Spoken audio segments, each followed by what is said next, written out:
అందరికీ నమస్కారం. నా పేరు సోమపల్లి శ్రీనివాసరావు. మాది ప్రకాశం జిల్లా దర్శి నియోజకవర్గం ముళ్ళమూరు గ్రామం. నేను గతంలో 2005 నుంచి 13 వరకు దాదాపు అంటే 4 టర్ములు పార్టీ అధ్యక్షుడిగా మండల పార్టీ అధ్యక్షుడిగా చేశాను. తర్వాత మళ్ళీ 2017 నుంచి 23 వరకు 3 టర్ములు అంటే దాదాపు 14 సంవత్సరాలు ఒక మండల పార్టీ అధ్యక్షుడిగా చేశాను. ఇంత చేసినా కూడా నేను ఏ రోజు నాకు ఇంత సీనియారిటీ ఉంది, నేను ఇంత అంత తోపుని నేను ఏ రోజు ఏ నాయకుడి పంచం చేరి భజన చేసి నేను ఏ రోజు కూడా జిల్లా స్థాయికి పోదాము, రాష్ట్ర స్థాయికి పోదామని నేను ఊహించలే. పార్టీ అంటే పార్టీ. నేను చంద్రబాబు నాయుడు విజన్కి వీరాభిమాని, ఎన్టీఆర్ అంటే అభిమానం. అంత క్రమశిక్షణగా పార్టీ అంటే ఒక చెవి కోసుకునే అంటే పార్టీ అంటే పార్టీ అంతే. ఏది చెప్పినా ఎవరు వ్యతిరేకించినా ఆయన ఉంటే డెవలప్మెంట్ అవుద్ది, ఊరు అవుద్ది, గ్రామం అవుద్ది, స్టేటు డెవలప్ అవుద్ది అని ఒక ఇదితో నేను అందరికీ అదే చెప్పాను. అలా ఆయన విజన్తో నేను కొన్ని నా గ్రామానికి నేను కొన్ని చేయాలనుకున్నాను, పట్టుబట్టాను, పట్టుదలగా చేశాను. 2014-19 మధ్యలో పార్టీ సహకరించింది. నియోజకవర్గానికి సంబంధించిన నాయకులు సహకరించారు. మా ఊరికి కావాల్సిన వనరులను నేను సమకూర్చాను. నేను సంపాదించానా లేదనేది తర్వాత. నేను ఎప్పుడు నా ఆత్మసాక్షి ప్రకారమే పనిచేశాను.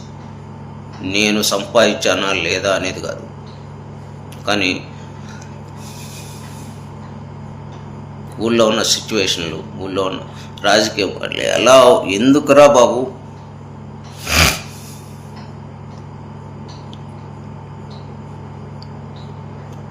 ఊరికి చేసుకున్న ఉపకారం కంటే శవానికి చేసిన సింగారంతో సమానం అని నాకు అర్థమైంది. రాను నేనేదో అంటే ఊళ్ళో ఉన్న అవన్నీ పక్కన పెట్టాను. అయినా కూడా పార్టీ, ఊరు, పార్టీ అనే సిద్ధాంతంతో నడిచాను. నాకు ఫస్ట్ టైం 2024 తర్వాత ఎందుకు అధికారంలోకి వచ్చామా అనే బాధ 2 ఏళ్ళ నుంచి తొలుస్తా ఉంది. ఇది సైకో జగన్ ప్రభుత్వాన్ని ఉద్దేశించో ఇంకోటి వాళ్ళ పాలన అసలు కాదు, నథింగ్. అసలు సైకో జగన్ అనే వ్యక్తి ఈ రాష్ట్రానికి ఏ రూపైనా అసలు ఒక్క క్షణం కూడా పనికిరాని వ్యక్తి నాకు తెలుసు. కానీ అహర్నిశం పార్టీ అని పోరాడి పార్టీ కోసం ఉన్న నాకు 2019-24 మధ్యలో నా బిల్లులు అయిపోయినా నేను ఏ రాజకీయ వైసీపీ నాయకుడి కాడికి లాలిచ్చిపడి పోళ్ళ జారిగల పళ్ళ స్థానిక సంస్థలో నిలబడ్డాను. ఎక్కడ నేను లాలిచ్చిపడ్డ. అలాంటిది 2024 తర్వాత నా ఆగిపోయిన బిల్లులకి తిరుగుతుంటే నా చెప్పుతోనే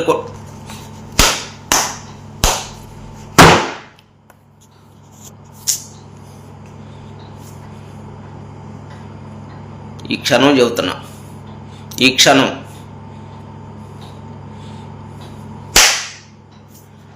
తెలుగుదేశం పార్టీకి, పార్టీ సభ్యత్వానికి